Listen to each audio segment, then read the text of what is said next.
नमस्कार, मैं हूं आपके साथ ईशा नेकी। दोस्तों, कंगना रनौत लगातार शहीदों के खिलाफ जहर उगल रही है और सरकार खामोश है। अब कंगना ने जो बयान दिया है वो पीएम के विचारों पर ही सवाल उठा रहा है। कंगना रनौत ने सीधा सीधा बोल दिया है कि या तो आप बापू के समर्थक हो सकते हैं, या बापू के फैन हो सकते हैं, या फिर सुभाष चंद्र बोस के समर्थक हो सकते हैं।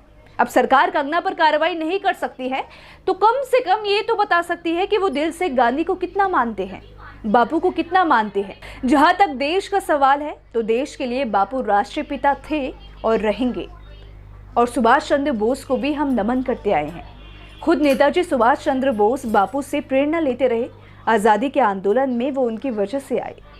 कंगना के दादा भी राष्ट्रीय पिता के रास्ते पर चलकर एक स्वतंत्रता सेनानी के रूप में देश को आज़ादी दिलाने वालों में से एक है, और उसके बाद कांग्रेस से कई बार विधायक भी रहे हैं। लेकिन लगता है कंगना अपने दादा से भी ज्यादा बुद्धिमान है।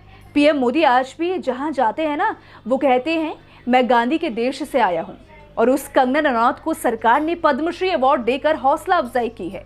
वो बापू के खिलाफ लगातार और खुलेआम जहर उगल रही है और मोदी सरकार खामोश है। और कुछ नहीं तो मोदी जी कम से कम प्रज्ञा ठाकुर की तरह ये तो कह दीजिए कि मैं मन से कभी माफ नहीं कर पाऊंगा।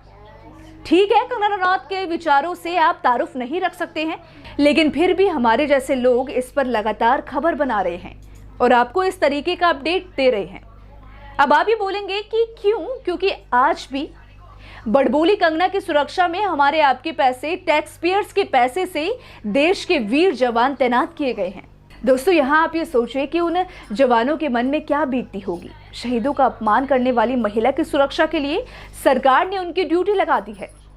कंगना कहती है कि जब आपके गाल में कोई एक थप्पड़ मारे और आप उसके आगे दूसरा गाल आगे कर दे तो ऐसे भीख मिलती है, आज़ादी नहीं।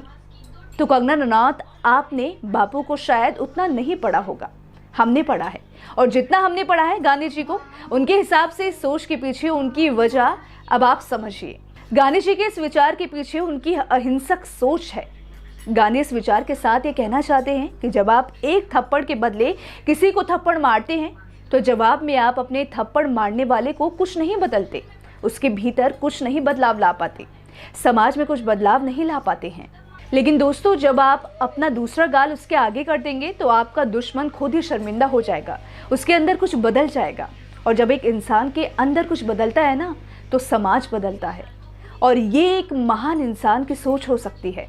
दोस्तों, कंगना की ये पोस्ट इस बात पर भी मोहर लगा रही है, जो टूटा फूटा ज्ञान और अधूरा ज्ञान व्हाट्सएप यूनिवर्सिटी और फेसबुक पर देश भर में बांटा जा रहा है, उसकी कितनी बड़ी स्वीकारिता इसको मिल रही है, एक्सेप्टेंस मिल रही है कि सब चुप है।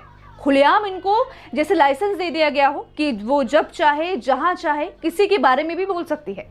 इस तरह की स्वीकारिता, इस तरह की एक्सेप्टेंस लोगों को मिल गई है कि कार्रवाई तो छोड़िए, इन पर लगातार मौन रहकर इनकी हौसला अफजाई करने की कोशिश क्यों कर रही है सरकार, जिसका जवाब आज या कल सरकार को देना ही होगा।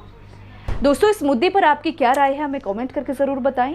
साथ ही अगर आपको वीडियो पसंद आया हो तो इसे लाइक, शेयर और चैनल को सब्सक्राइब करना न भूलें।